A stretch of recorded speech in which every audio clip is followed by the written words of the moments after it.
Então abra a sua Bíblia em Amós, assim assentados mesmo como estão. Amós, livro de Amós, no capítulo 9, versículo 11. Uma alegria muito grande poder voltar a esta casa. Nós temos um amor consolidado em nosso coração por esse ministério, principalmente pela liderança, pela família sacerdotal. Apóstolo Paulo, apóstola Yara, pessoas a quem nós admiramos assim desde quando os conhecemos, quando estiveram em Vitória da Conquista, né? Louvo muito a Deus pela vida de todos vocês. Da última vez que eu estive aqui, me prometeram uma coisa, mas não me deram. Foi uma caixa de empada. Foi. Até amanhã? Aí prometeu que dessa vez não vai falhar. Mas eu quero fazer a leitura deste texto que está mostrando ali no telão, capítulo 9, versículo 11. Todos já estão com a Bíblia aberta? Quer dizer, nem todos, né? Estão olhando pelo telão. Glória a Deus. Naquele dia tornarei a levantar a tenda de Davi que está caída, levantar o tabernáculo de Davi que está caído. Repararei as suas brechas e tornarei a levantar as suas ruínas e as reedificarei como nos dias antigos. Uma outra tradução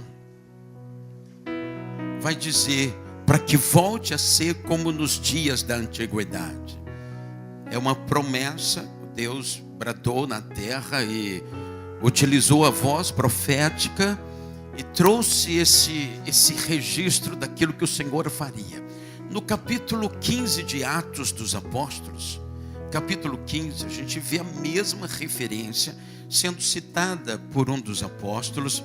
No capítulo 15, a partir do versículo 15, diz assim: e com isto concordam as palavras dos profetas, como está escrito: depois disso voltarei e reedificarei o tabernáculo de Davi que está caído.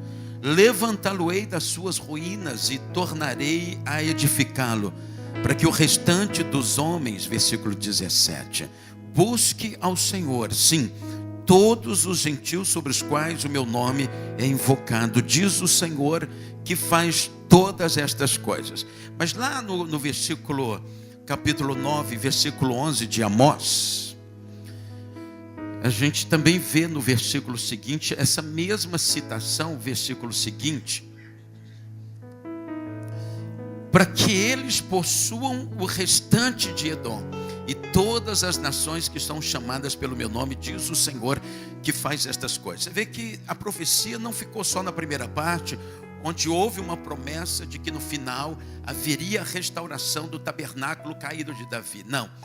O versículo seguinte também concordam com o capítulo 15, versículo 17, que vimos no Novo Testamento, que o propósito do coração de Deus de restaurar o tabernáculo caído de Davi, para que volte a ser como na antiguidade, é para que todos os homens sejam alcançados e busquem ao Senhor. Diga aleluia. Ok, mantendo a Bíblia aberta, deixa eu introduzir esse seminário, esse tempo que estaremos juntos, falando da minha trajetória, o que gerou esse seminário e o motivo para o qual nós estamos aqui. Eu me converti no dia 7 de setembro de 86.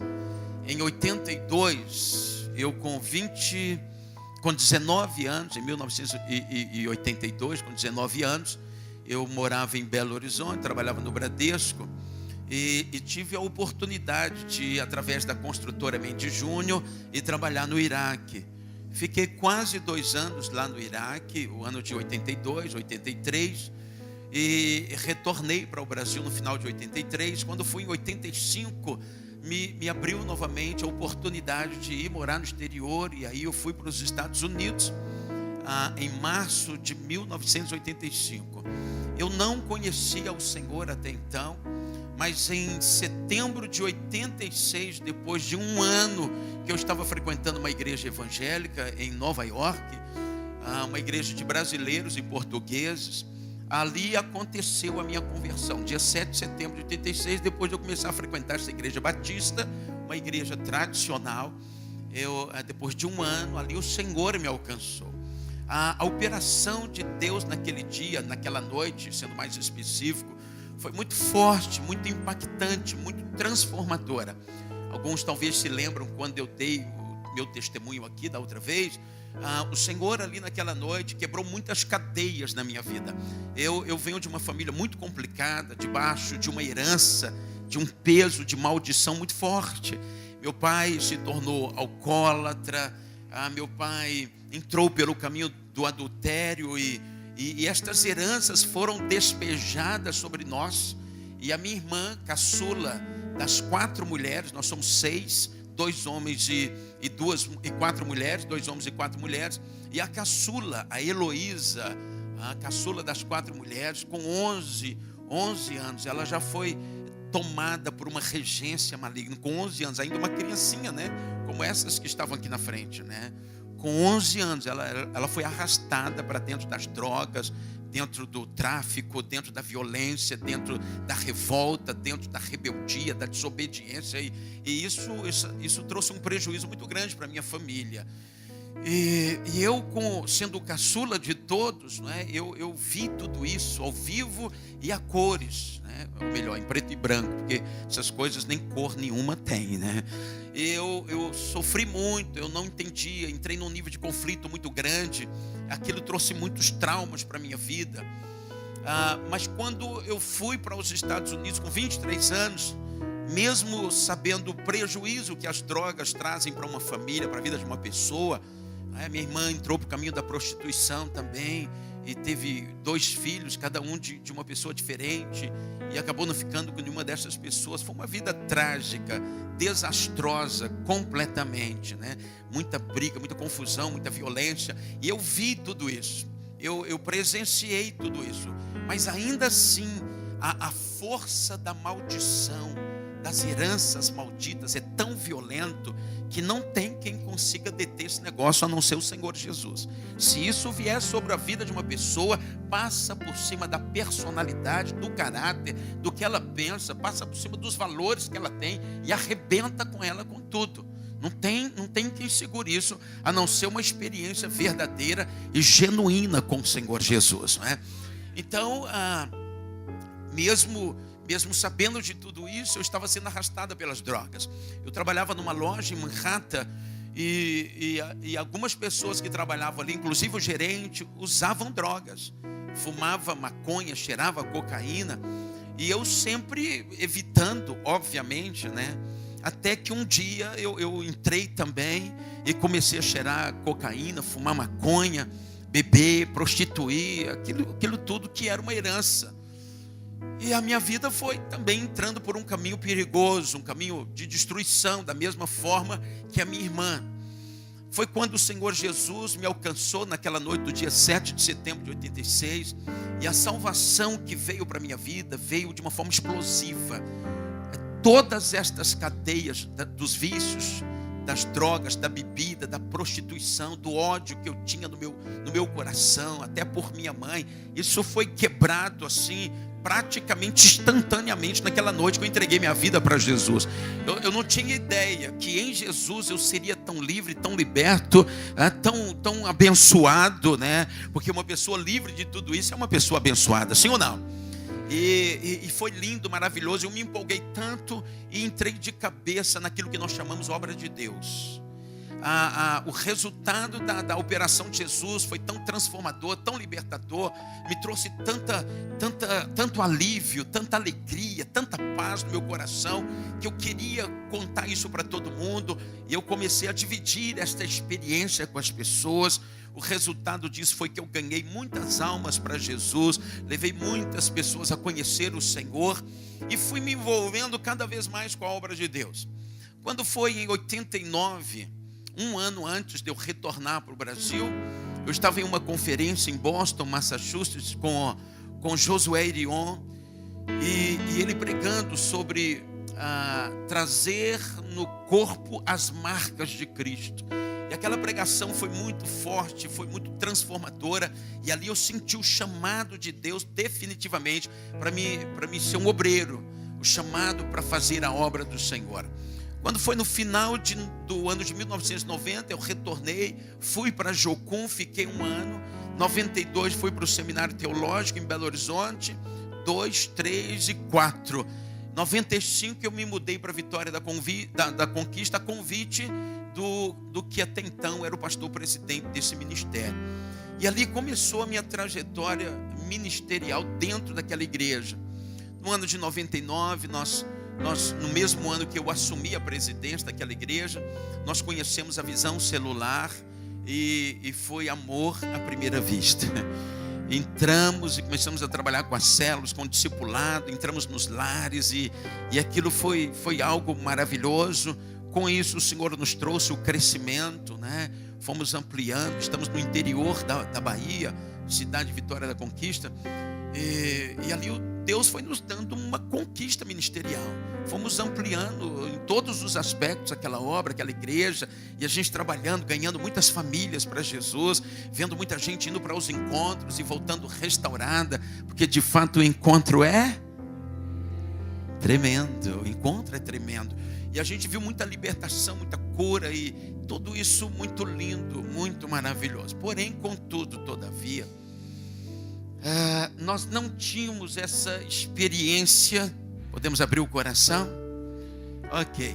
Nós não tínhamos esta experiência de mergulhar na presença. Eu estava era mergulhado na obra de Deus. Mergulhei totalmente de cabeça. Trabalhei muito e tivemos muitos resultados. Hoje nós temos 4.000 discípulos lá em Vitória da Conquista. Temos um ginásio para 2.500 pessoas assentadas. Temos o templo sede para 1.100 pessoas. A segunda igreja para 1.500 pessoas. Temos um acampamento lindo, maravilhoso, de uma área de 45 mil metros e tal. Então, maravilha, os resultados vieram. Mas eu não tive tempo para estar com o Senhor. E aqui começa a história. Eu não tive tempo. Eu estive muito ocupado com a obra do Senhor. Muito ocupado. Me ocupei. As duas coisas com as quais eu me ocupei foi família, porque eu sou muito família. Eu amo muito a minha família. Abaixo de Deus nessa terra é a minha família. Não é a igreja, não são as ovelhas, não é o rebanho. Eles lá sabem disso. Eu amo a Deus acima de tudo. Em segundo lugar, sabe quem é que vem? Minha esposinha, linda, maravilhosa, apaixonada pelo negão aqui. E eu por ela. Pensam num negócio que está mó love entre nós. Sério, pensa num negócio lindo, maravilhoso. Então é Deus na terra e a minha esposinha Deus no céu, desculpa. É Deus no céu e a minha esposinha na terra. Depois da minha esposinha não vem a igreja. Desculpa eu dizer essas coisas, vocês falaram que eu podia ficar à vontade, né? Não vem a igreja. Depois da minha esposinha vem meus filhos, o Edilson Júnior e a Rebeca. São lindos, lindos demais. A cara do pai. Engraçado, todo lugar onde eu falo isso, a reação é essa. Eu não sei se o povo ri para mim ou de mim. Bom, mas larga para lá, isso são detalhes. Eu não posso dizer estas coisas quando a Rebequinha está por perto. Ela não gosta. Também não sei porquê, mas isso é só um detalhe, larga para lá. E em terceiro lugar, em terceiro, né? Deus em primeiro, minha esposa em segundo, meus filhos em terceiro e quarto lugar, vem a obra do Senhor. Mas a verdade é que eu me apaixonei muito pela obra do Senhor, até por conta daquilo que eu vi acontecendo na minha vida. Eu me empolguei, eu me entusiasmei, e eu entrei de cabeça e me envolvi muito com a obra de Deus, e tivemos o resultado que tivemos lá. Mas quando você se envolve muito, estou começando a sentir o fluir aqui. Quando você se envolve muito com qualquer coisa, seja lá o que for, quando você se envolve muito com algo, isso tem um poder de te envolver. Ó, tudo aquilo com que você se envolve frequentemente, F, P,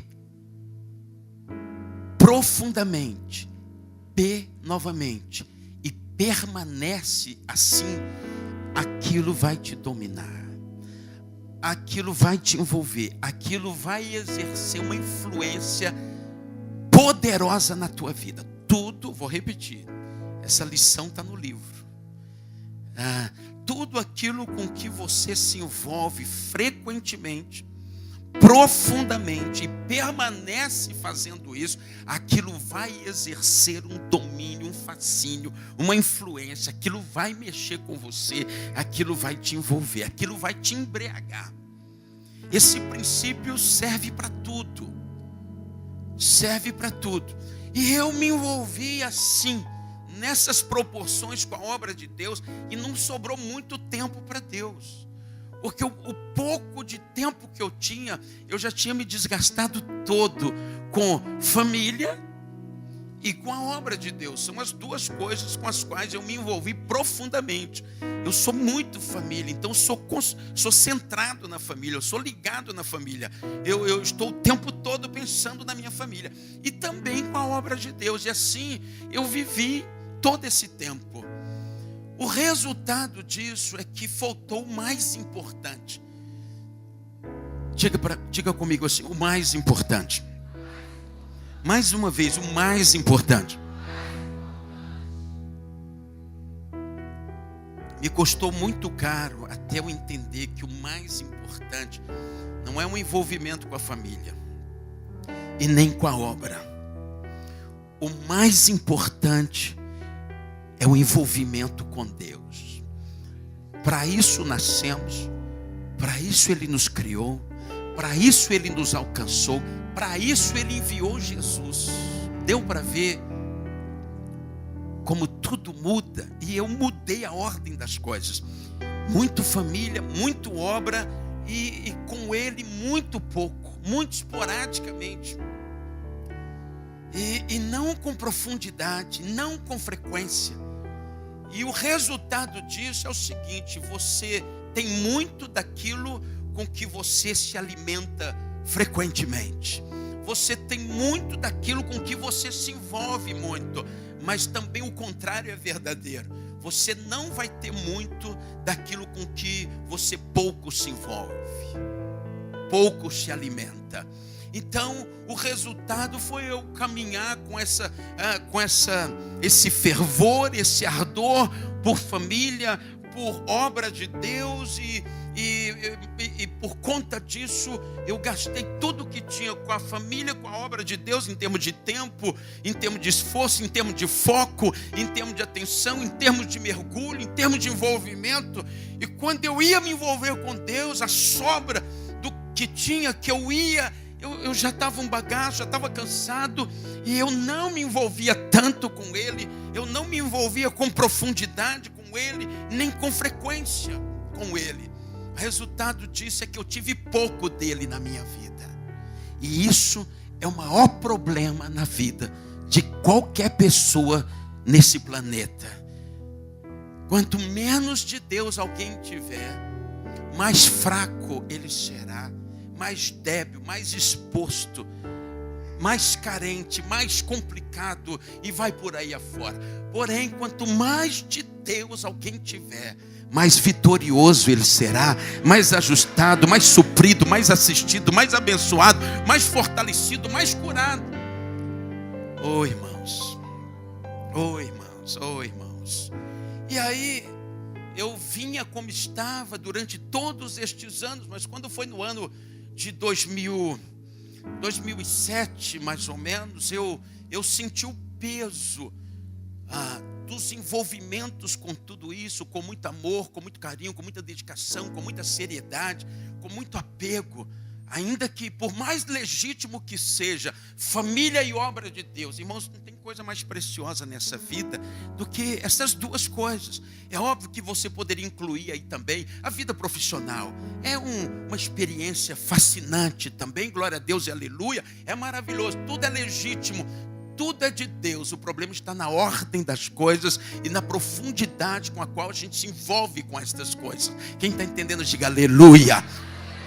Quando você se envolve com tudo e não se envolve com Ele, você sente o peso de tudo com que você está envolvido. E eu vou logo dizendo o seguinte: quem aqui é páreo? Quem aqui é capaz? Quem aqui é idôneo para a família, para sustentar, para garantir, para proteger,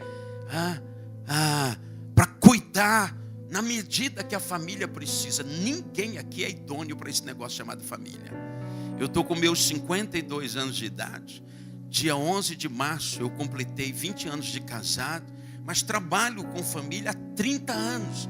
Eu acompanho a vida dos casais, acompanho a vida de jovens, eu acompanho a vida das pessoas. E eu cheguei a uma conclusão: ninguém é idôneo para esse negócio. Ninguém é capaz. Ninguém está habilitado, ninguém está totalmente, suficientemente preparado para as complexidades da família. Ninguém está preparado, irmãos. As coisas vão muito além de nós mesmos, do que podemos, do que sabemos, relacionado à família. Obras de Deus também é outra coisa que vai muito além de nós mesmos.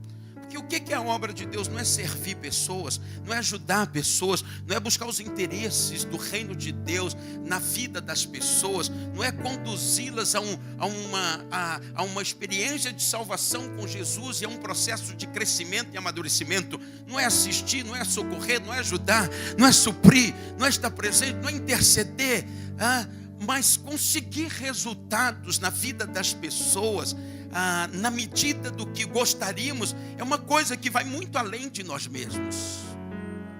E aí, quando você se envolve com todas estas coisas, você vai percebendo que é muito para você, é muito além de você. Quem está entendendo, diga glória a Deus. O resultado disso foi que em 97, 98, 96, eu entrei em uma profunda depressão. O que é a depressão? É um estado de estafa, de estresse, de desgaste, de cansaço, de fadiga, de desânimo, de abatimento em todas as áreas da sua vida. Isso é depressão. Depressão é você perder todas as suas capacidades, a sua força, seu ímpeto, a sua energia, seja mental, seja física, seja emocional, e vai por aí afora. Você fica num estado de uma pré-morte. Alguém aqui tem ideia do que eu estou dizendo? Por experiência? Por experiência? Por experiência? Deixa eu ver sua mão, para ver que tem muita gente nesse barco. E eu entrei em profunda depressão, nesse estado de abatimento, de desgaste, e foi uma coisa terrível. Eu não sabia que existia uma coisa tão complicada, tão difícil, tão perigosa, tão desastrosa como essa tal da depressão. Então, eu andando em santidade, andando em obediência, dentro do barco com Jesus, e fui assolado por essa tempestade, que quase virou o barco da minha vida. Quem está entendendo, diga amém. E aí Deus, na sua infinita bondade e misericórdia, também estava fazendo disso um divisor de águas na minha vida, para que a gente pudesse entrar naquilo que eu tenho chamado de um laboratório, para poder ter todas estas experiências e a gente sair por aí dividindo essas experiências com as pessoas. O Senhor providenciou para que a partir daí eu viesse a descobrir o que eu chamo de caminho mais excelente, que é esse tema, mergulhados na presença. Como é que tudo aconteceu? Em julho de 2009, qual foi a data que eu falei? Julho de 2009, eu estava pregando em uma cidade chamada João Pessoa, na Paraíba, em uma igreja. Eu já havia me recuperado parcialmente nunca tinha me recuperado totalmente. Quando eu forçava um pouquinho, eu sentia novamente os sintomas, a queda das taxas, e o coração saía do ritmo, e eu sentia mal-estar, fraqueza. Era só eu passar um pouquinho dos limites, e eu sentia tudo novamente. Então, mas mesmo assim eu estava lá fazendo essa conferência, e no segundo dia da conferência eu estava pregando sobre a conclusão do templo de Salomão, quando Salomão conclui o templo, e agora ele queria providenciar um meio para que a presença viesse, porque não teria sentido tudo que ele havia feito e não ter ali a presença de Deus. Então diz ali em 1 Crônicas que ele ofereceu ao Senhor 1000 bois em sacrifício, e naquela mesma noite o Senhor respondeu ao sacrifício, depois dele ter sacrificado. Eu fico pensando, se ele não tivesse tido nenhuma atitude em direção ao Senhor, para que em resposta à atitude dele, Deus tivesse uma atitude na direção dele. Eu tenho dito que muito, para não dizer tudo, quase tudo do que Deus faz é em resposta a algo que fazemos. E aí ele oferece os sacrifícios, não foi apenas um boi, foram 1000 bois, e o Senhor responde, abrindo os tesouros para Salomão, dizendo: você vai pedir o que você quiser, e eu vou lhe conceder. Naquele momento que eu estava pregando sobre isso, uma conferência de 3 dias, era o segundo dia, o Senhor ministrou ao meu coração quanto Deus se agrada de sacrifícios, só não sacrifícios de animais. Mas Deus se agrada de sacrifício. E Deus foi ministrando ao meu coração durante a conferência, enquanto eu estava pregando, e Deus trazendo algo muito forte ao meu coração.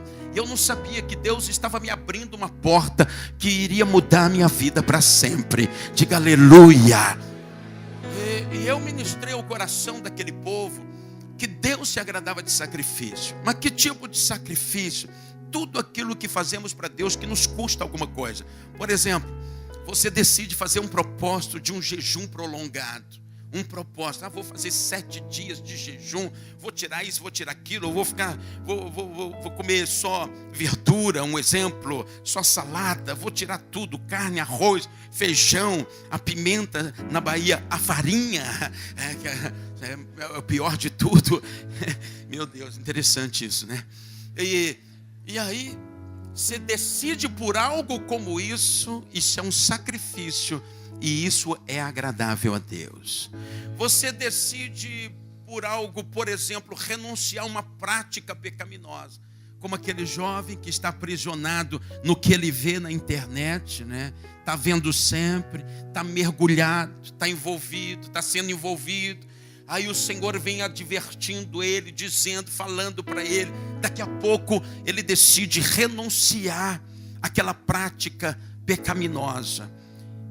É um sacrifício. Às vezes alguém está envolvido num relacionamento ilícito, e essa pessoa fala: Senhor, eu vou sofrer, vou chorar, vai me custar um preço, mas eu vou entregar, eu vou renunciar. É um sacrifício. Propósito de acordar na madrugada, propósito de intercessão, propósito de adoração, propósito de oferta, e vai por aí afora. Existem muitas coisas que são, de certa forma, um sacrifício, e é muito agradável a Deus. Depois de eu explicar isso para o povo, eu fiz uma proposta de um voto. Diga comigo, um voto de 3 sacrifícios. Ok. O povo deveria trazer então no dia seguinte e apresentar ao Senhor um voto de 3 sacrifícios. Quando eu propus isso e fui para o hotel, o Senhor me cobrou que eu deveria fazer também. É óbvio. E eu falei: meu Deus, eu não vim pensando nisso. Afasta de mim esse cálice, Senhor. Deixa só o povo. E aí o Senhor me cobrou duramente, porque Deus estava preparando um caminho mais excelente para a minha vida. E ali então eu pensei o que poderia ser esse voto de 3 sacrifícios.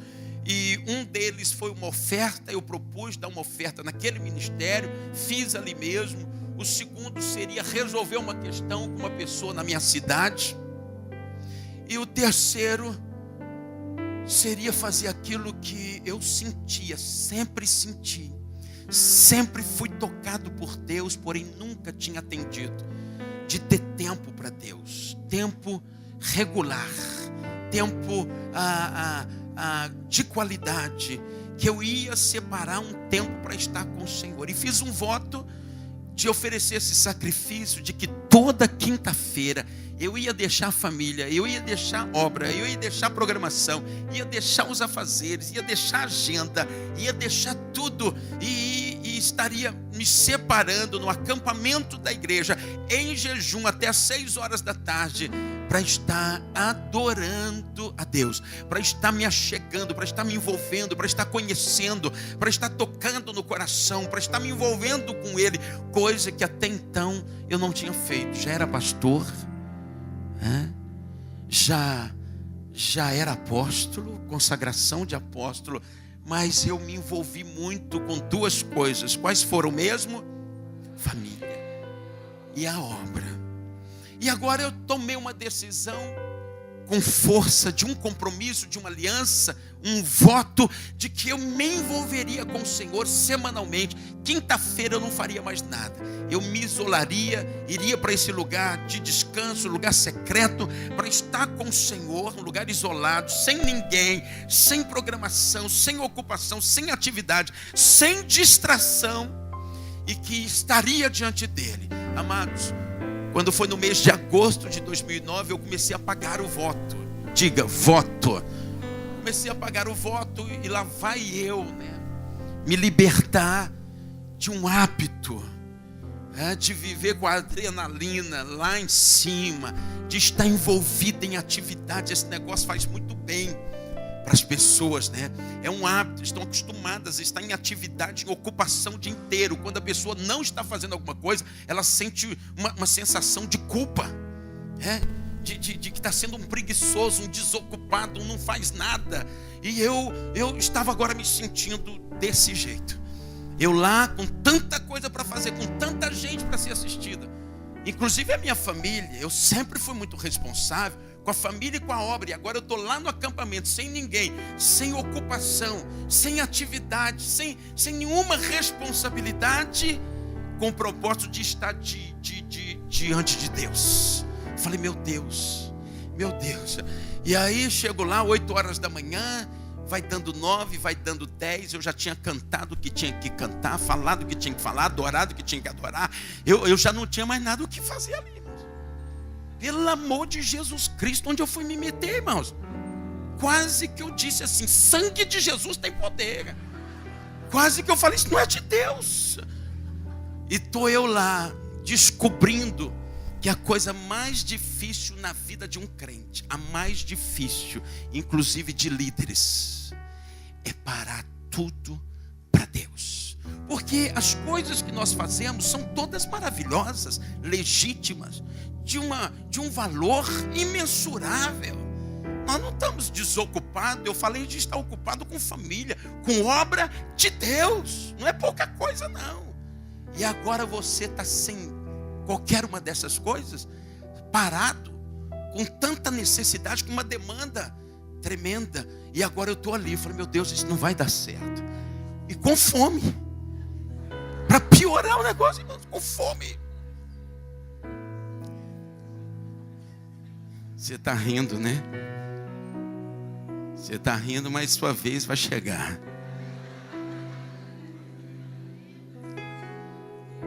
Vou lhe adiantar uma coisa. Eu não vou ficar sozinho nesse barco, não.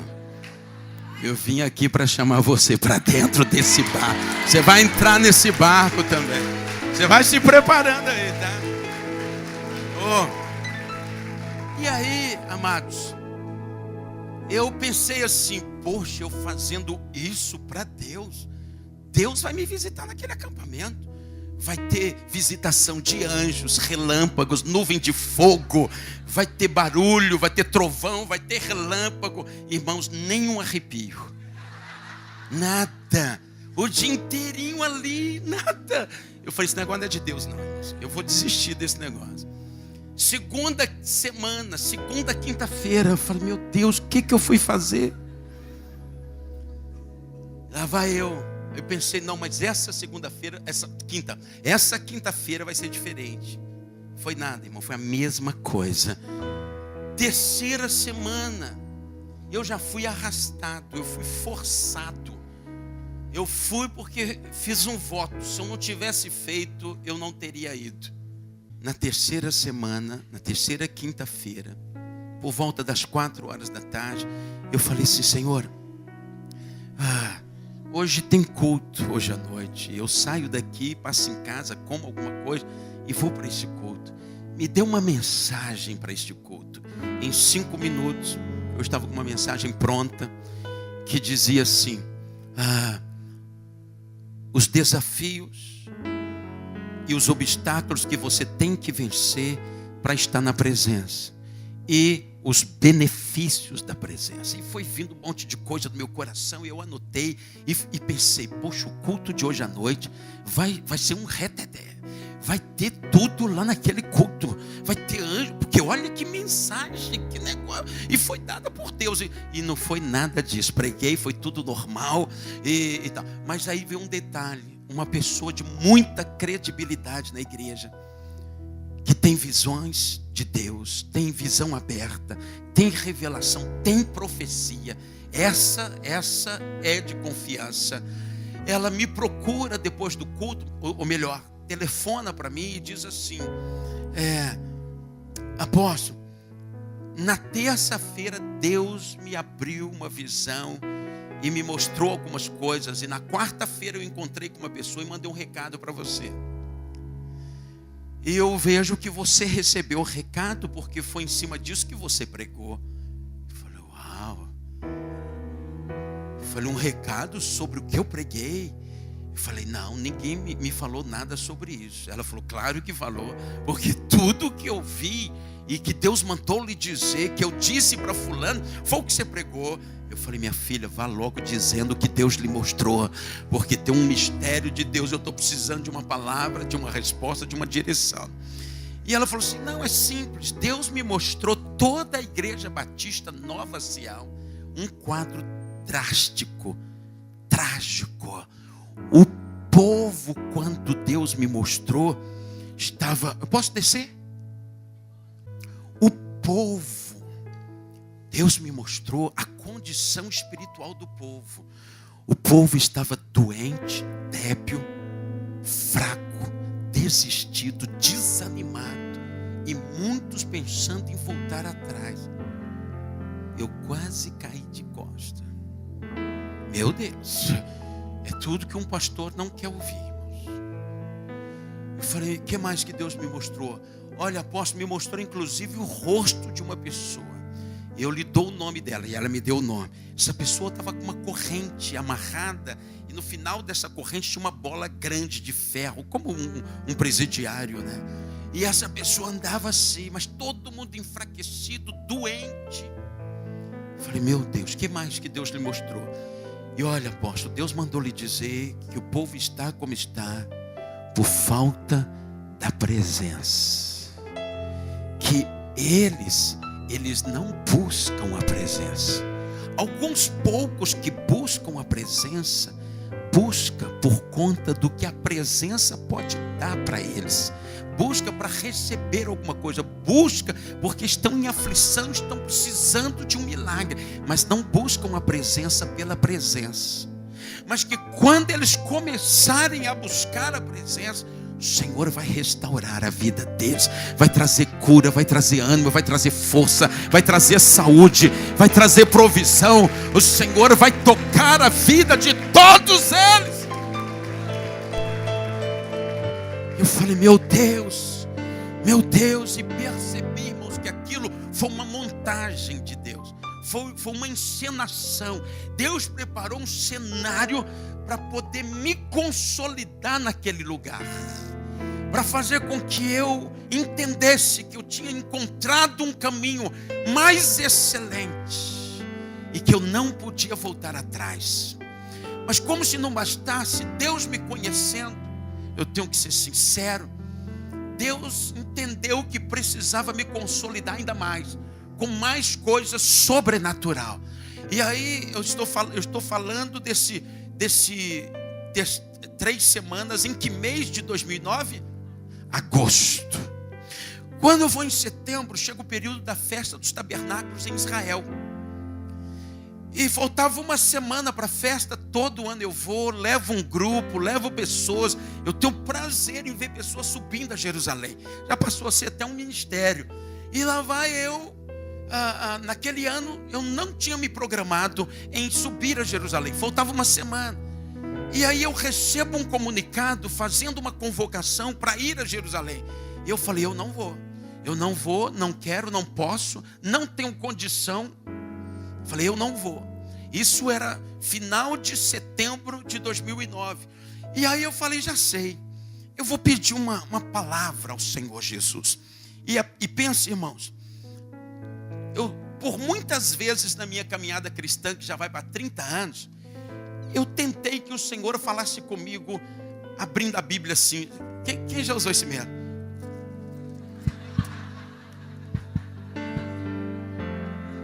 Nunca funcionou. Nunca deu certo, irmão. Dá certo com um monte de gente. Comigo nunca deu certo. Eu falei, Senhor, eu não tenho tempo de usar um outro método. Eu vou precisar recorrer a essa forma. O Senhor não liga, não. E o Senhor vai precisar falar comigo. Eu queria uma palavra, Deus me liberando para que eu não fosse a Jerusalém. Quem está entendendo? E aí eu falei, é agora. Aí eu orei, Senhor, valei-me nessa hora. Jesus dos crentes, valei-me. E aí quando eu ponho a mão e olho, sabe o que saiu, irmãos? Suba a Jerusalém. Não, isso não é de Deus, não. Claro que não é. Nunca funcionou. Agora, não. Eu não aceito. E eu falei, quer ver? Eu vou fazer de novo. Vou fazer mais umas 10 vezes. Como sempre. Não vai sair mais nada. Quer ver? E eu fui abrir de novo em outro lugar. Estava lá. Não estava mais suba a Jerusalém. Graças a Deus. Estava suba a Sião. É a mesma coisa. É a mesma coisa. Eu peguei um avião e fui. Quando eu chego lá, o tema da festa dos tabernáculos era restauração do tabernáculo caído de Davi. 5 dias só ouvindo falar sobre presença, relacionamento com Deus, a prática da presença, os segredos de Davi, a tenda de Davi, a restauração. Eu falei, meu Deus, o Senhor está me perseguindo. Eu saio de lá e vou para os Estados Unidos, cumpri uma agenda. E no dia 9 de outubro, dia do meu aniversário, eu já tinha terminado a festa dos tabernáculos, estava lá em Nova York, numa casa, comemorando o meu aniversário. Um pastor providenciou um bolinho, fomos para uma casa, tinha umas 15 pessoas, e a pessoa que estava dirigindo o louvor, eu não conhecia a maioria das pessoas, e aí ele começou a louvar.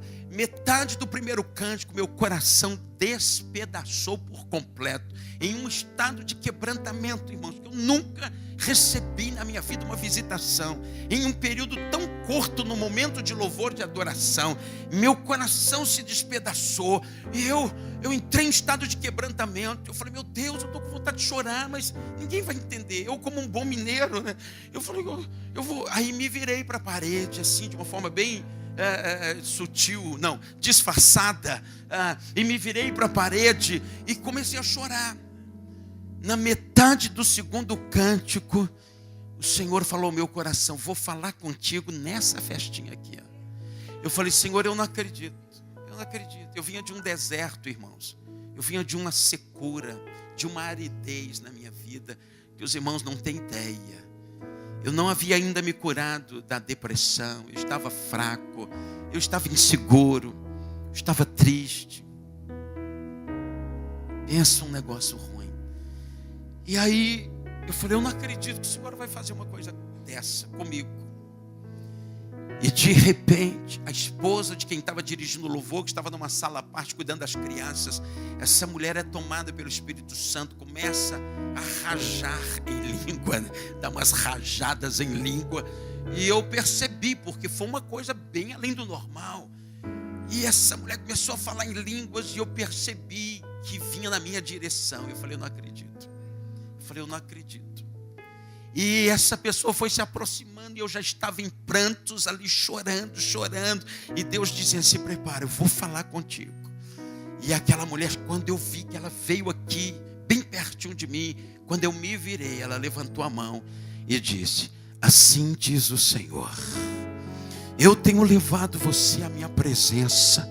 E Deus foi falando comigo, foi mostrando os porquês, foi revelando os planos e falando muitas coisas do que era, do que estava sendo, do que viria a ser. E Deus desvendou os mistérios. Eu chorava, irmãos. E aquilo foi tocando meu coração. E eu fui entendendo o quanto Deus queria que eu me mantivesse no foco da presença. Diga comigo assim: foco da presença. Diga para 2 pessoas: foco da presença. Eu quero abrir um parênteses aqui nessa historinha, nesse relato, e dizer para você assim: eu não sei com que você está envolvido. E não quero menosprezar aquilo que para você são os teus tesouros, valores, foco, prioridade. Eu não te conheço. Mas nada nessa vida pode se comparar à preciosidade do que teu foco na presença. Nada. Por mais importante que seja aquilo que tem te embriagado, diz o Senhor, por mais forte, por mais dominador, por mais sedutor que tenham sido as coisas com as quais você tem se envolvido, nada se compara à presença do Senhor. Nada, irmãos, nada concorre com a presença de Deus. Diga aleluia e dê um forte aplauso a Ele. Nada, irmãos, nada.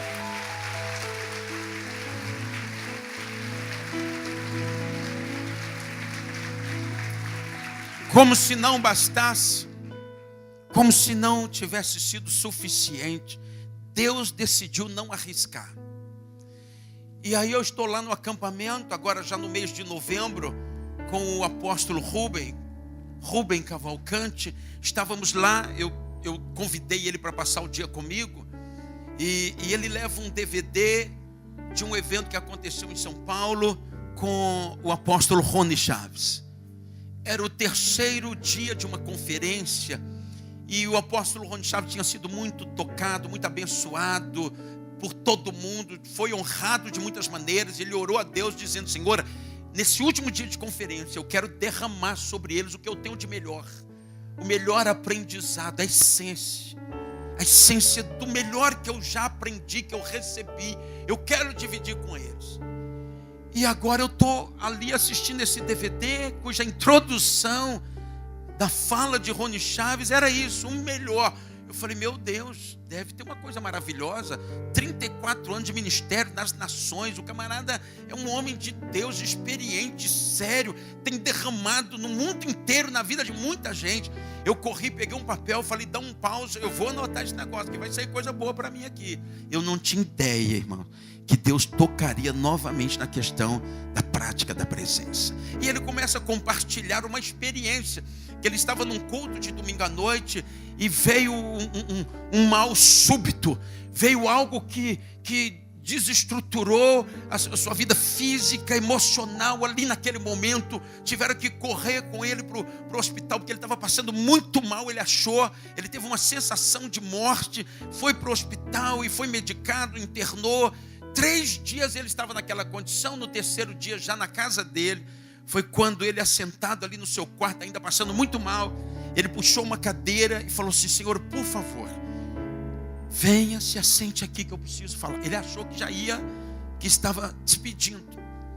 E ele então sentiu que o Senhor veio, e ele começou a abrir o coração com o Senhor. E ele disse assim: meu Deus, como era tão bom no início, quando eu não era conhecido e não tinha tantos convites, tanta agenda, tanta viagem.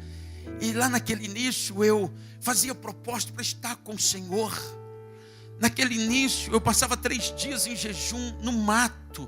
Naqueles dias eu me separava constantemente. Eu tinha momentos na tua presença.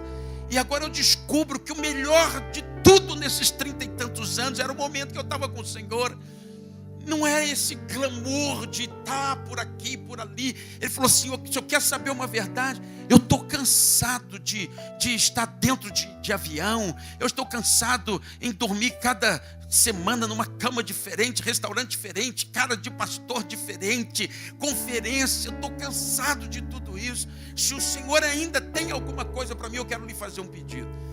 Eu quero cancelar tudo e durante 3 meses, esse período de Obed-Edom, eu quero levar toda a igreja só a te adorar. 3 meses, 90 dias.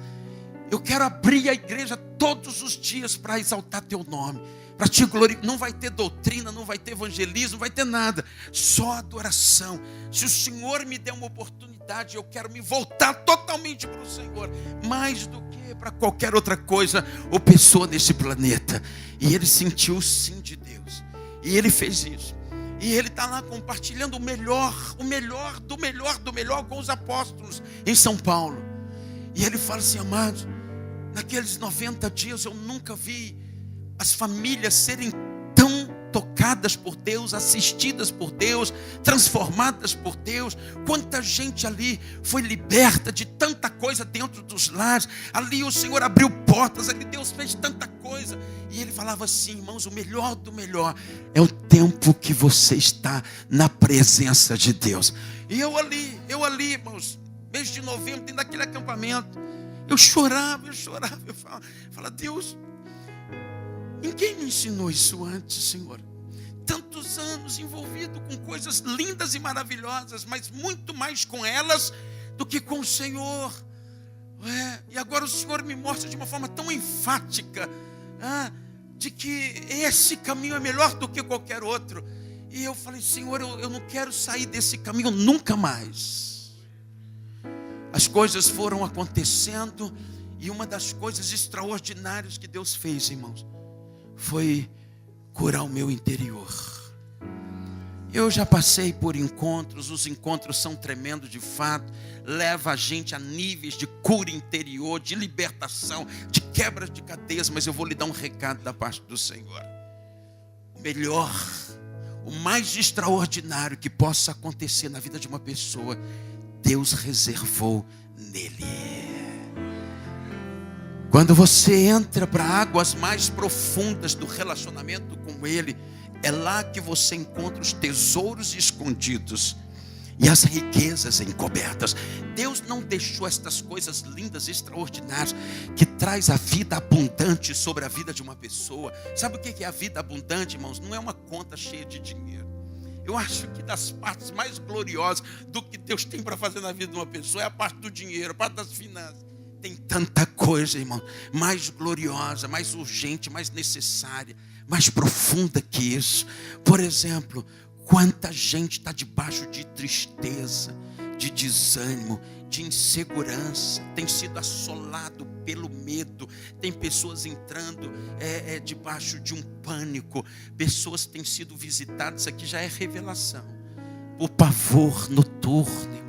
Tem pessoas que não têm tido mais sossego na tua vida. É crente de igreja, batizado, fiel, frequente, mas precisando de outro nível de libertação, de cura, de restauração verdadeira, profunda, ampla, em níveis que a gente não vai alcançar em nada, nem em ninguém, porque Deus decidiu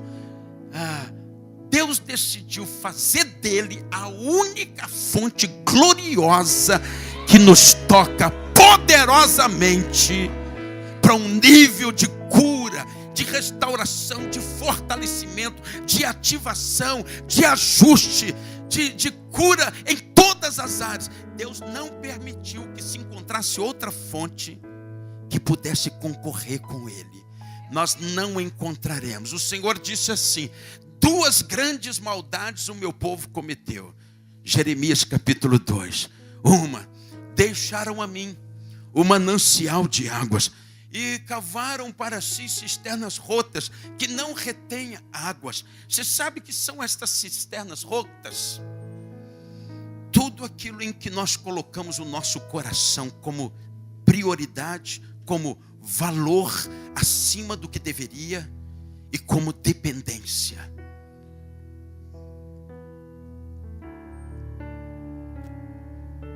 Toda pessoa que mergulha em outras coisas, fazendo disso a sua salvação, a sua garantia, essa pessoa está cavando cisternas rotas.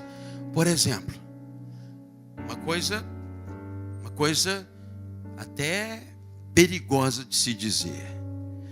O nosso envolvimento com a família, ele é lindo, ele é maravilhoso.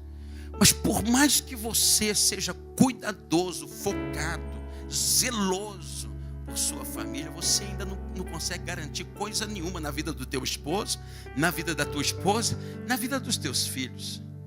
Se o mal vier para assolar, você não consegue deter. Você não consegue impedir. Por mais que você ame, cuide. Tem gente que chega a não ter tempo para Deus. Vamos falar do tempo para Deus, não no sentido de grandes mergulhos. Tempo para Deus no sistema de vir na igreja 2, 3 vezes. Não estou falando de mergulhos, de tempo de qualidade. Não. Eu estou falando daquilo que é tradicional, de vir 2, 3 vezes na igreja. Tem gente que nem tem tempo para isso, por causa dos cuidados, dos zelos. A Bíblia diz assim: onde estiver o teu tesouro, ali estará teu coração. O que são os tesouros? São tudo aquilo que você classifica como prioridade na tua vida, como de grande valor. A família é extremamente valiosa e preciosa.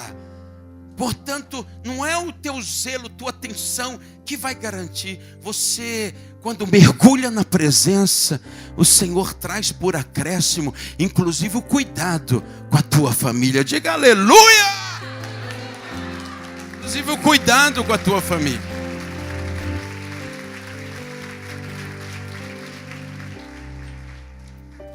Os anos se passaram, Deus consolidou a questão da presença.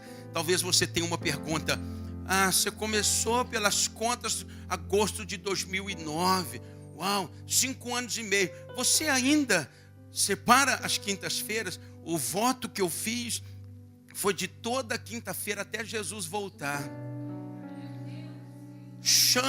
Tenho chamado de voto flexível, porque como é um propósito até Jesus voltar, é extenso, é longo, é para a vida toda. Então eu chamo de voto flexível. Por exemplo, quando eu estou em determinadas situações que acontecem esporadicamente, então eu me dou ao direito de não entrar no jejum. Estou em viagem, estou em Jerusalém e tal. Então eu me dou o direito de não entrar em jejum. Mas toda quinta-feira eu estou no jejum. Só que isso produziu muitas outras coisas. Produziu entendimento, produziu valorização da presença, produziu amor, produziu paixão. Então eu não espero as quintas-feiras para estar com Ele. Hoje de manhã, no hotel, antes de eu começar a pensar num monte de coisa que tem para a gente pensar, como é assim todos os dias, eu falei: o quê? Nada disso. Antes de qualquer coisa, eu quero estar com Ele. Lá no quarto do hotel, eu me levantei, daqui a pouco eu me ajoelhei em cima da cama e fiz daquele lugar o meu lugar secreto. E tive um tempo lindo, maravilhoso, glorioso de love com Ele. Diga aleluia. Ui. Deu até um arrepio aqui, irmão. Quase que eu entro no mistério aqui. Então assim, gerou hoje. Hoje não é um peso. Hoje não é por força do voto. Hoje é por paixão. Hoje é por prazer. Hoje eu quero estar com Ele. Eu faço questão. E eu driblo tudo e todos. E acho o meu tempo para estar com Ele. Às vezes 2 vezes por dia. Quando eu quero ir um pouco mais, eu faço o voto. Senhor, por um período eu vou fazer voto, que eu vou te buscar 4 vezes por dia. E aí o negócio fica estreito. E aí eu tenho que driblar mais ainda tudo e todos. E vou, irmãos. E quanto mais a gente vai e se envolve com Ele, mais Ele vem e se envolve conosco. Quanto mais a gente entra nele, mais Ele entra em nós. Quanto mais a gente se aproxima apega a Ele, mais Ele se apega a nós. Quanto mais você caminha na direção dEle, mais Ele caminha na nossa direção. Você sabe o que você mais precisa? É do envolvimento dEle com você. Porque se Ele vier e se envolver com você, Ele toma conta de tudo.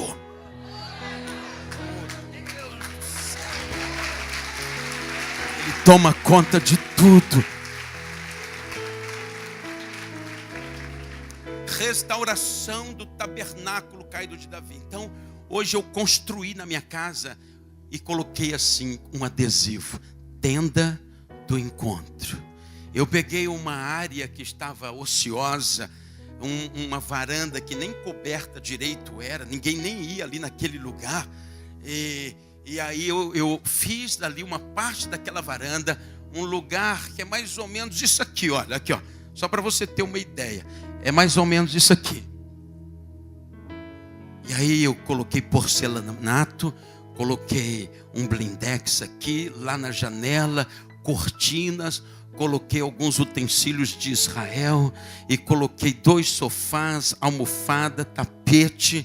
E hoje para mim, eu não estou te enganando, o lugar mais importante do planeta para mim é aquele lugar. Quando eu entro ali, irmãos, eu me envolvo com Ele, Ele se envolve comigo. Quando eu entro ali, irmãos, é uma mistura do céu na terra, da terra com o céu.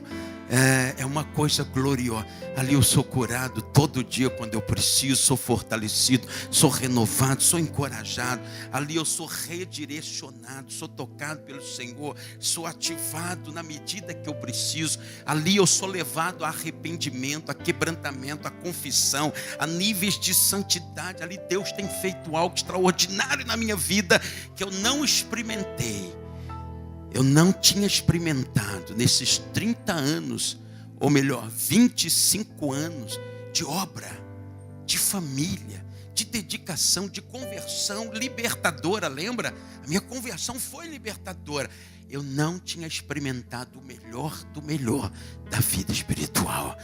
Mas Deus tem me dado esse privilégio, essa pérola de conhecer o Senhor e prosseguir em conhecer o Senhor. Diga aleluia. Meu Deus, meu Deus, meu Deus.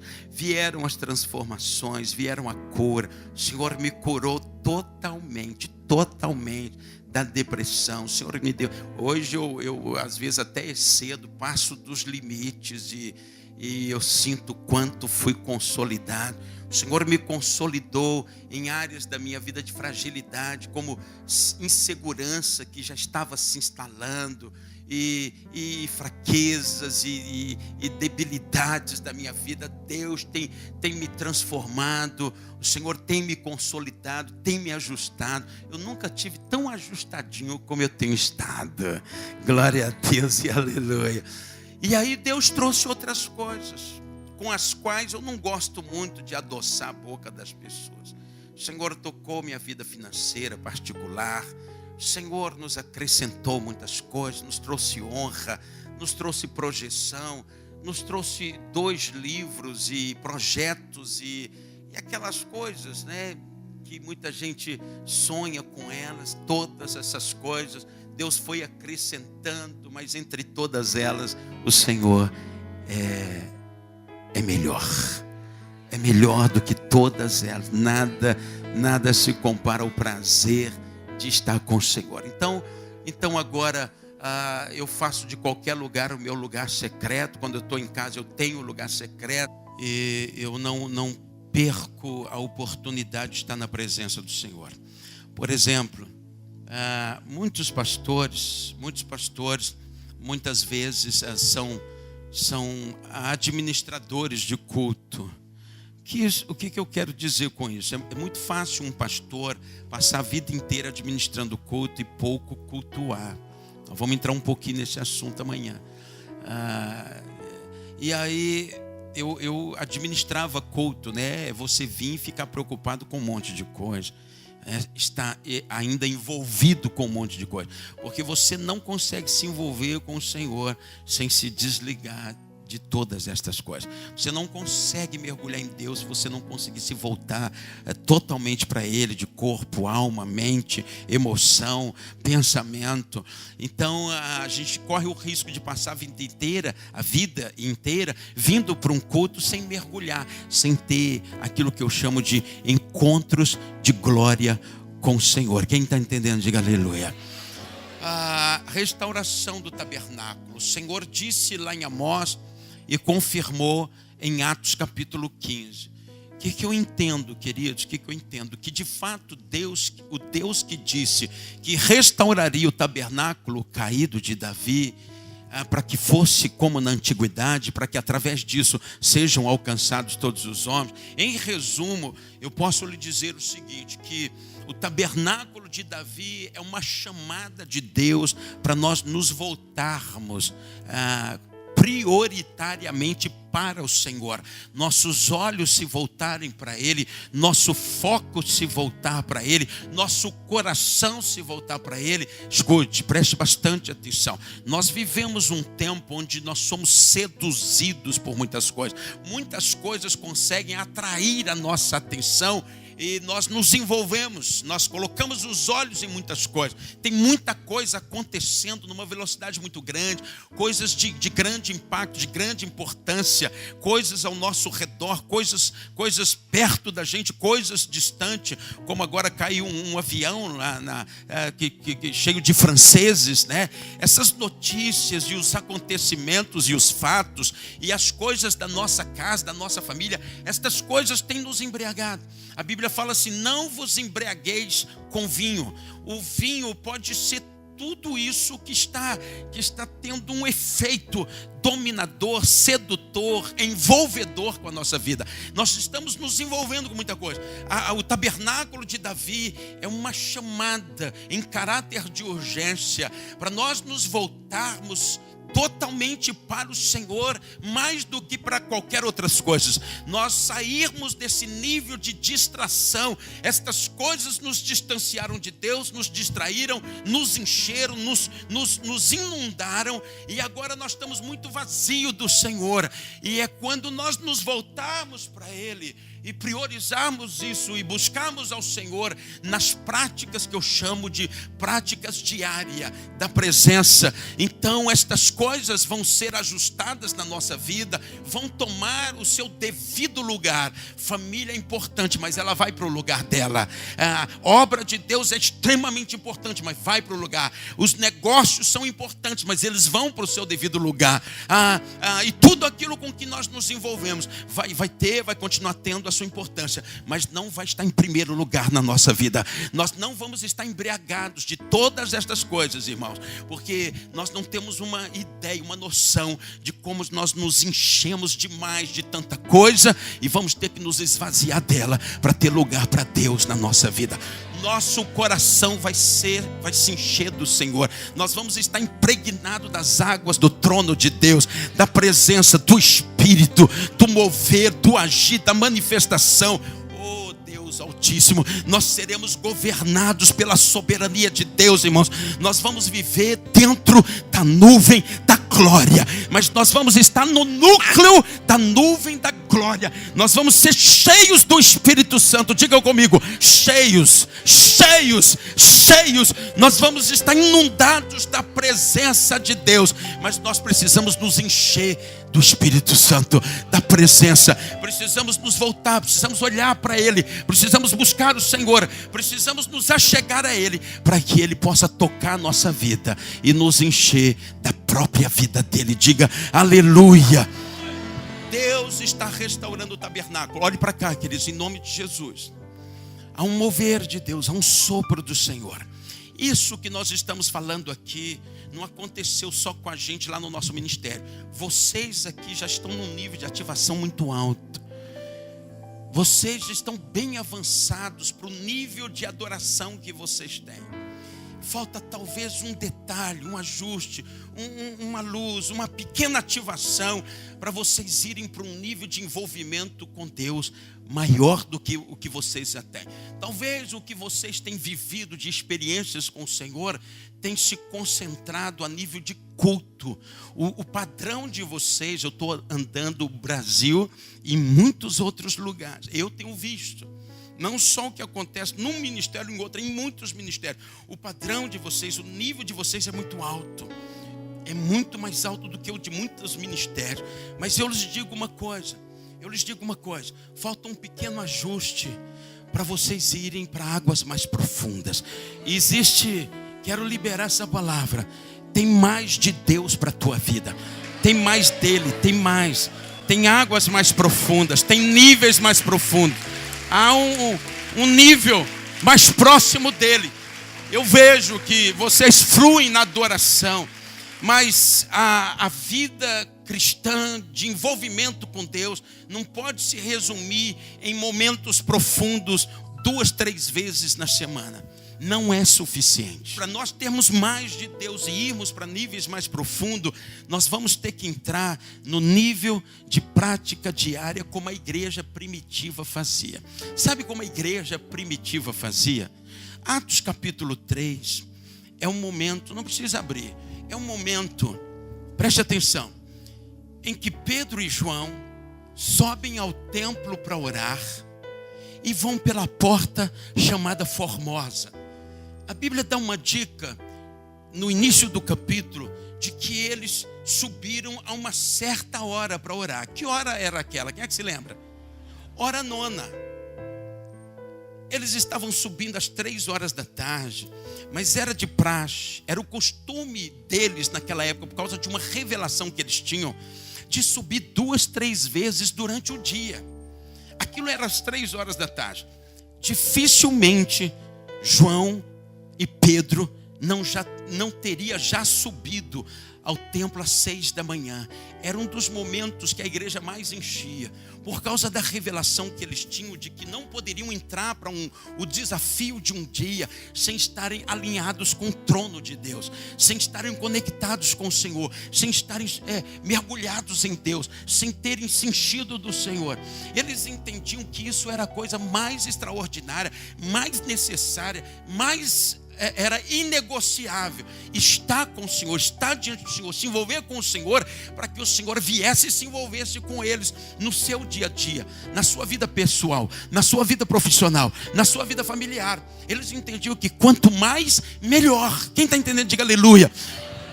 Então, a vida cristã, a prática espiritual deles não se resumia em vir que dia é hoje? Sexta, mas aqui tem culto quarta e domingo. Alguns aqui, para não dizer a grande maioria, tem toda a sua vida espiritual, sua prática espiritual resumida em 2 cultos na semana. E o resto fazendo o quê? Ocupado com outras coisas. É óbvio, é natural. Mas a igreja primitiva naquela época, eles não entendiam assim. Nós herdamos um sistema católico, é o sistema de Roma. Mas a igreja primitiva, 6 horas da manhã, eles corriam para a presença. Aí vinha a hora terceira, 9 da manhã, alguns tinham como, às 9 da manhã, subir ao templo também. Aí vinha a hora sexta, tinha alguém que estava no eirado na hora sexta, quando um lençol foi trazido do céu numa visão. Quem era? Ele estava em jejum naquele período, na hora sexta. Talvez, certamente, ele já tivesse estado às 6 da manhã. Agora ele estava naquele período em jejum. Mas diz também o texto que ele subiu para a hora da oração, a hora nona. Eles tinham a primeira hora, eles tinham a terceira, eles tinham a sexta, eles tinham a nona, e eles tinham principalmente o horário das 6 horas da tarde. Aí começavam as vigílias da noite. Eles costumavam ir algumas vezes durante o dia e ainda algumas vezes nas vigílias da noite. Sinto muito, eu sei que nós estamos vivendo em tempos totalmente diferentes dos daquele, mas talvez esse seja o nosso maior prejuízo. Os tempos de hoje estão todos montados para que a gente não consiga fazer isto. E naquela época eles tinham um entendimento da presença localizada. O judeu até hoje acredita na presença em determinados lugares. Então, por exemplo, quando Salomão concluiu o templo, o Senhor disse para ele assim, o Senhor veio em resposta e falou assim, toda oração que se fizer neste lugar será respondida, inclusive a dos estrangeiros que vierem e orar a mim nesse lugar, terá resposta. Então, o judeu ficou com a mentalidade que a presença de Deus está instalada num determinado lugar.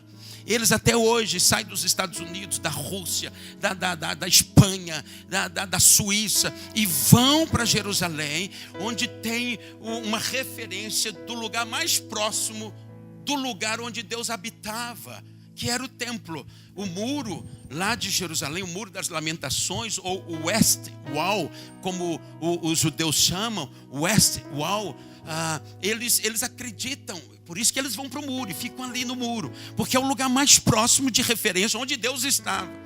A diferença entre eles e nós é que nós acreditamos que podemos fazer de qualquer lugar um lugar para ser visitado pela presença, porque nós temos que descobrir que tudo que Deus está esperando é prepararmos um lugar, prepararmos um ambiente.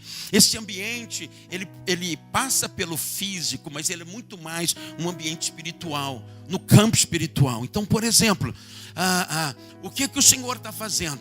Restaurando o tabernáculo de Davi. O tabernáculo de Davi era o lugar onde estava a arca, e Davi providenciou turnos de adoração 24 horas. Era 24 horas de honra, de aclamação. Porque através da adoração, da honra, da aclamação, da devoção, ele vem. Quando ele vem através da adoração, ele governa, ele muda a realidade. Um exemplo disso que ficou registrado na Bíblia, para a gente saber que é assim, é a arca lá em Obed-edom, por 90 dias. Aquilo não foi por acaso, aquilo não foi casual, aquilo não foi nem acidental. Aquilo foi provocado pelos céus, para a gente saber que a presença, por ter se instalado na casa de um camarada comum, transformou a vida dele, o casamento dele, a família dele, a geografia, as finanças. Você sabe que depois que a arca foi embora, Obed-edom acompanhou a arca. A vida dele mudou por completo. Aquilo ficou registrado para a gente saber, sabe o quê? Primeiro, o esforço que Davi fez para fazer com que a arca estivesse em Jerusalém era a presença. Depois aprendemos que a presença, a gente lida com ela com duas coisas: santidade e honra. Diga comigo, santidade e honra.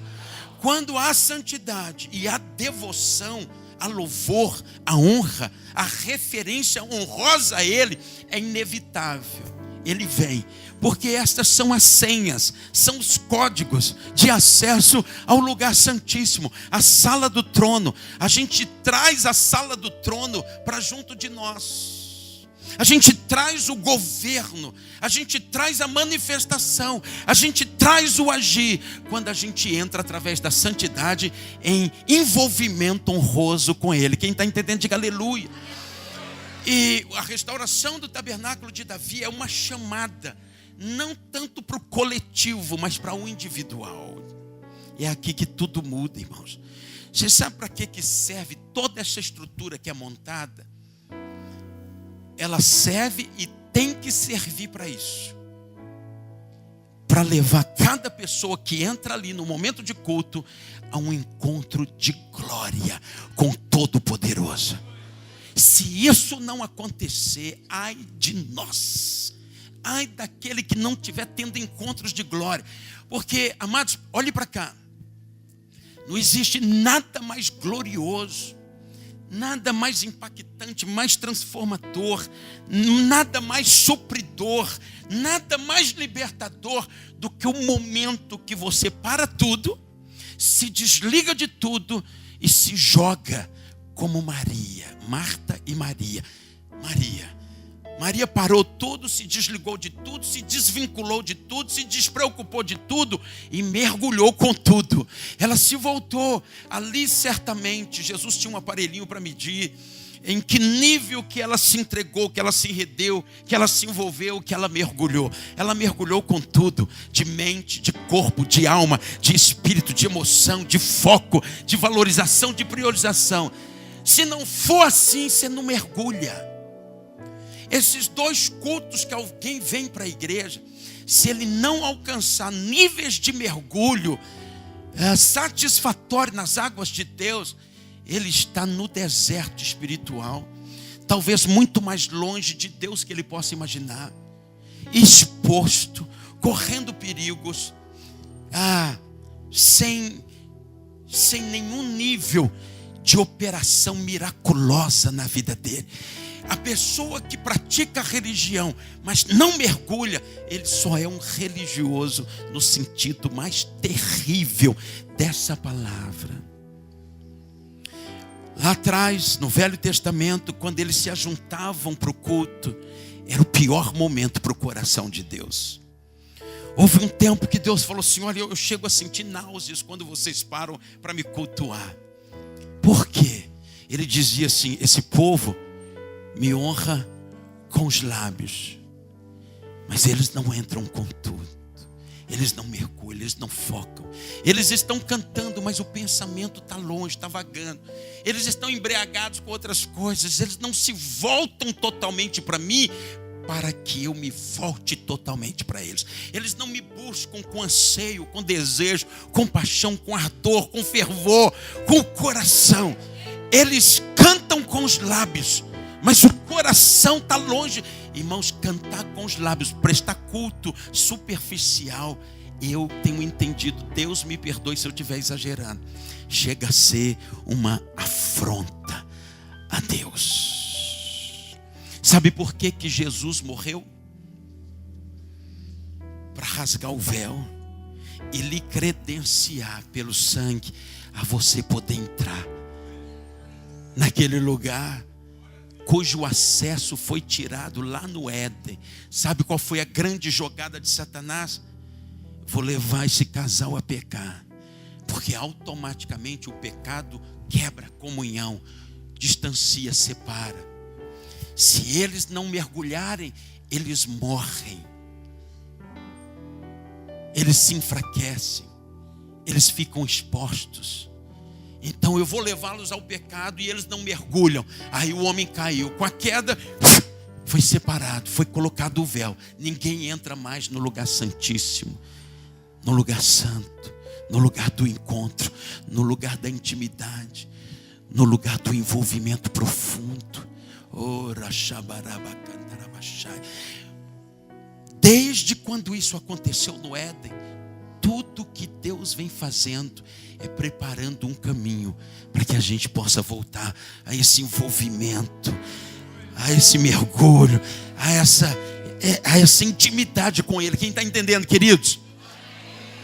Aí na plenitude dos tempos, quando Jesus disse assim: está consumado, o véu que separava foi rasgado. Por que existe isso? Por que está isso ali? Para mostrar os efeitos do sacrifício, nos abrindo livre acesso para a presença. Quem está entendendo, diga aleluia.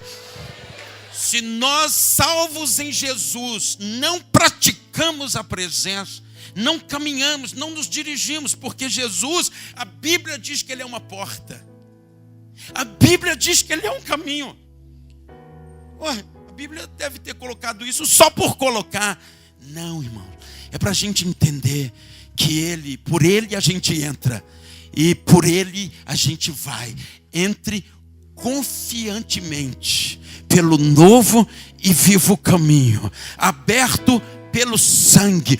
O sangue nos abriu um caminho. Se nós entramos em Jesus, tendo um caminho que nos leva à presença, e a gente não vai, a gente está frustrando o propósito maior, porque o propósito maior é restaurar a comunhão que foi quebrada. Agora, comunhão só por comunhão? Não, é porque o ser humano, distante de Deus, ele está morto, ele está vazio, ele está perdido, ele está exposto, ele está amarrado, ele está prejudicado, ele está dominado, ele está influenciado, ele está voltado para outras coisas. Então Jesus abre um caminho para a gente praticar a presença, entrando totalmente, mergulhando totalmente, se envolvendo totalmente. Se você vem para um culto, qualquer um deles, e não consegue se desvincular de tudo lá fora, tem marido às vezes enchendo a paciência, tem problema com o filho, tem luta, tem afronta, tem perseguição, tem dívida, tem negócios, tem sonhos, é muita coisa embriagando. Mas eu lhe digo, sinto muito, se nós não conseguirmos driblar tudo isso, e quando chegar a hora, a gente fala: Senhor, eu vou entrar no meu aposento e vou fechar a porta, deixando lá fora tudo e todos. Não tem lugar para ninguém quando se trata de mergulhar em Deus. Todo mundo fica de fora, é cada um para si.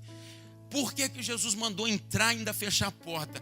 Para você não ser enganado por distrações, por incômodos, por perturbações, por coisas que não deixam você mergulhar. Aí você vem para o coletivo e fala assim: então vou fazer o que quando eu estou aqui no meio de todo mundo? Porque eu olho para um, está com uma cara que me distrai, o outro me apavora, o outro não sei o que, o outro não sei o que, o outro não sei o que. Pois você quer saber? Sabe o que o judeu faz para não ter incômodo quando ele quer entrar? Ele usa o talite. O talite é para muitas coisas, entre todas elas, entrar no lugar secreto. Aí, apóstolo, nós não temos talite. Fecha os olhos. Você fecha os olhos, se despreocupa, se desvincula, se distancia de tudo e se volta totalmente para Ele. E olha, contempla e vai através do protocolo da honra, através da oração em línguas. Tudo isso eu vou explicar amanhã. Oração em línguas, o protocolo da honra, a senha. O Senhor é lindo, o Senhor é tremendo, o Senhor é maravilhoso, o Senhor é digno, o Senhor é o meu tudo, a razão do meu viver, o motivo principal da minha existência. O Senhor é amado, o Senhor é querido. Enquanto você vai totalmente focado, sem distração, sem nada, você fechou a porta atrás de você e agora você está entrando em honra. Esse é o caminho. O caminho foi aberto pelo sangue para lhe credenciar, mas ninguém chega diante dele se não for com honra. Entrai pelas suas portas com louvor. Aí você se volta e põe o coração, amá-lo de toda a tua força, com toda a tua alma, com todo o teu coração, com toda a tua mente. Esse é o momento de amá-lo. Aí, oh Deus Altíssimo, Deus Eterno, aí você percebe que tem coisas te perturbando, as angústias, as tensões, as decepções, e aquilo invadindo o teu pensamento. Você fala: meu Deus, eu não posso me perder no caminho, eu não posso me distrair, eu não posso perder essa oportunidade. Oh meu Deus, o que eu faço para me libertar? Aí você começa. A Bíblia diz que quem ora em línguas faz o quê? Fala com Deus, não fala com os homens, fala em mistério e edifica-se. O que é esse edifica-se? É muita coisa. Se ajusta, se alinha, se liberta, se fortalece. Oh Deus, e vai por aí afora. Aí você usa dessa ferramenta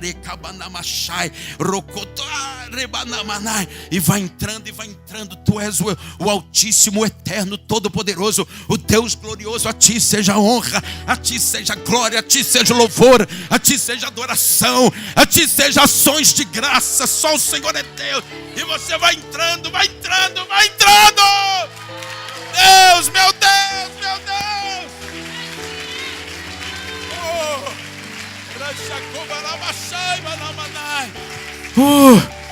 E você vai entrando e de repente, escute essa. Quem está entendendo? Quem viu o cenário? Viu o cenário? Ou junto com todo mundo, você esquece todo mundo, esquece quem ficou em casa, esquece mulher, esquece filho, gato, cavalo, cachorro, papagaio, marido. Não, marido não. Os maridos são tão bonzinhos, né? Esquece eles não. Não, mas nessa hora esquece os maridos também. E você vai entrando. Preste atenção numa coisa. Existem duas dimensões: a natural e a do céu. A da terra e a do céu. Toda vez que alguém vai insistindo, focando e glorificando e adorando, obviamente em santidade, já passou inclusive pelo estado de arrependimento, está aí no livro, estado de arrependimento, já aconteceu, porque senão o céu se fecha e você não se transporta. Mas aí agora você atendeu o pré-requisito, você já confessou, já chorou, tudo ali no seu lugar secreto. Vai ser muito difícil alguém conseguir ficar só 10, 15, 20 minutinhos. Vai ser muito difícil. 1 hora, 2 horas vai ser fichinha. Você vai falar, tá pouco. Ou como assim? Você está ficando 2 horas. Mas não está dando não. Vou ter que aumentar meu tempo. Isso vai acontecer com você, em nome de Jesus. Aí você está lá, já com entendimento. Oh Deus, eu lhe amo, eu lhe quero, eu lhe desejo, eu tenho anseios, o Senhor é meu tudo. Esse negócio é forte. E você vai. Daqui a pouco, você se transporta da atmosfera da terra para a atmosfera do céu. Quando você se transporta, aí agora já é com Ele, porque você vai entrar no território de Deus. Ali quem tem domínio é Ele, ali quem manda é Ele, ali quem governa é Ele, ali quem faz as coisas acontecer é Ele. Aí, oh meu Deus, você, digamos que você está lá no seu lugar secreto, que você construiu ou separou lá na sua casa, você está lá, praticando a presença. E aí, só que naquele dia foi um dia difícil, pesado, cheio de angústia e tribulação. Quando você entrou ali, mesmo fechando a porta, você está agitado, você está ansioso, você está com 1000 pensamentos, você está debaixo de um bombardeio muito grande. Quem está entendendo? Só que você está aprendendo, que você participou do seminário Mergulhados. Existem técnicas, existem caminhos, existem dicas. E aí você já aprendeu que você chegou ali, você está acabado, você está quebrado, você está cansado, você está bombardeado, você está decepcionado, você está até meio irado, né? Só que você já passou pelo corredor dos 318, não, brincadeira. Você já confessou e tal, agora você precisa se transportar para o outro lado. É quando você chega do outro lado, irmãos, que vai acontecer um rompimento. Nada ali te paralisa, nada ali te prende, nada ali te detém, nada ali te oprime, nada ali te adoece. Sabe aquela música de Heloísa Rosa? Eu amo, aquilo foi uma revelação. Há um lugar onde os sonhos não se abortam, há um lugar. Ele chamou o povo para subir a montanha e entrar na nuvem. É esse lugar em Deus. Moisés descobriu esse lugar quando Deus falou assim, eu vou me retirar. Ele falou, então acabou tudo para mim.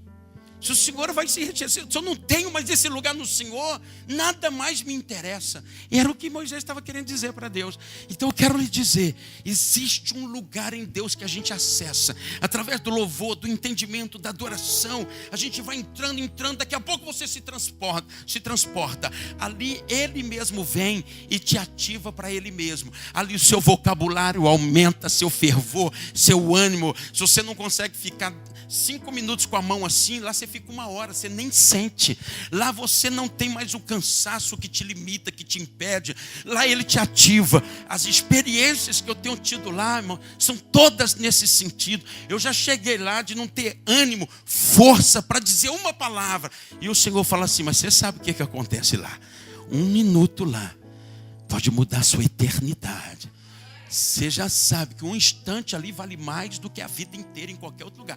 Você já sabe, fala, Deus, eu estou quebrado hoje, me sugaram, o plantão me acabou, eu não tenho força para nada, eu vou entrar no meu quarto, nem banho eu não vou tomar, vou deitar ali, para descansar um pouquinho.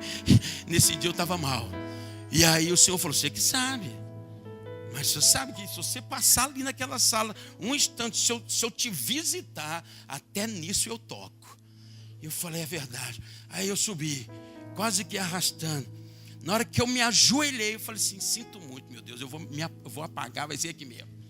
Eu vou apagar. Porque na hora que eu ajoelhei, aí a gotinha que eu tinha de energia foi embora. Aí o Senhor falou assim, mas eu já lhe ensinei os efeitos da oração em línguas. Eu falei, é verdade. Aí eu comecei assim, olha a ilustração. Chorocoto sude comarabashai, orocoto suriandaramanai, orochecoto sude comanamanai, oroshabanama cantarabashai, edecoto subanamanai. O Senhor é poderoso nos céus e na terra. E fui adorando. Sabe quanto tempo eu fiquei ali nessa noite? 2 horas. Quando você se transporta, agora você entra na dimensão do céu. É território de Deus. Ali é que Ele faz as coisas. Você sabe, irmãos, o salmista estava com a razão. O salmista diz assim, um dia na tua presença vale mais do que 1000 em qualquer outro lugar, fazendo qualquer outra coisa, diante de quem quer que seja. Um dia na tua presença traz um rompimento para a tua vida, um aceleramento na tua vida. O salmista não estava inventando, irmãos. Ele tinha aprendido e a igreja primitiva aprendeu que se começa o dia na presença, aquele dia vai ser diferente. Irmãos, eu vivo isso todo dia. E o dia que eu vacilo e não vou, fica tudo travado. Eu não produzo, a coisa não acontece. Que negócio do inferno. Mas às vezes eu não tenho tempo para estender muito tempo naquele determinado dia. Mas se eu entrar mesmo com tudo, pode ser pouquinho, irmãos. Eu sinto uma ativação. As coisas acontecem, fica tudo liberado. As coisas se resolvem. Eu falo, meu Deus, como é que a gente não descobriu isso antes? Como é que eu vivi até hoje sem esse negócio? Quem está entendendo, queridos? Deus vai te levar a experiências que você ainda não teve. Você vai ser uma pessoa da nuvem da glória. Haverá uma ativação sobrenatural na tua vida. Deus vai rasgar os céus sobre a tua cabeça. Você vai experimentar o que é viver na atmosfera do céu. O Senhor trará o céu na terra. Você vai entrar no mistério de Deus. O Senhor vai te ativar como nunca. Você vai experimentar níveis de cura, de ativação, de unção, de manifestação de Deus na terra. Deus vai te ampliar, te projetar. Deus vai te ungir. O Senhor vai te iluminar e vai te mostrar um caminho mais excelente. Eu profetizo que Deus vai virar uma chave na tua vida. Deus vai te esclarecer, te iluminar. Deus vai te abrir o entendimento. E você vai se tornar uma pessoa do lugar secreto, uma pessoa da nuvem da glória. Você terá encontros de glória com o Deus a quem você serve, em nome de Jesus. Quem recebe, diga amém. Diga aleluia. E dê um forte aplauso a Ele.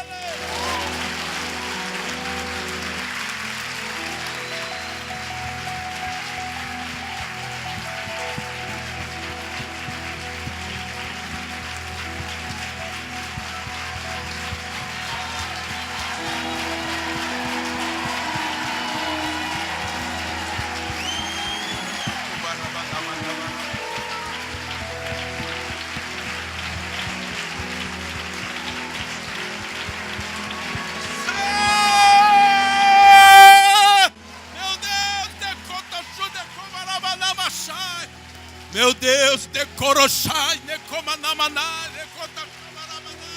meu Deus, seja exaltado. Fique em pé e continue aplaudindo. Fique em pé e continue aplaudindo o Rei. Meu Deus, no alto, bem forte.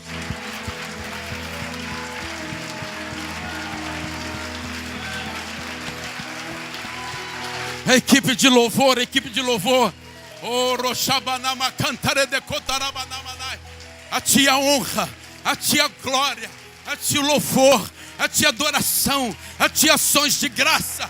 Oh eterno, oh altíssimo, oh amado da nossa alma, oh todo poderoso, oh Senhor glorioso, Senhor majestoso.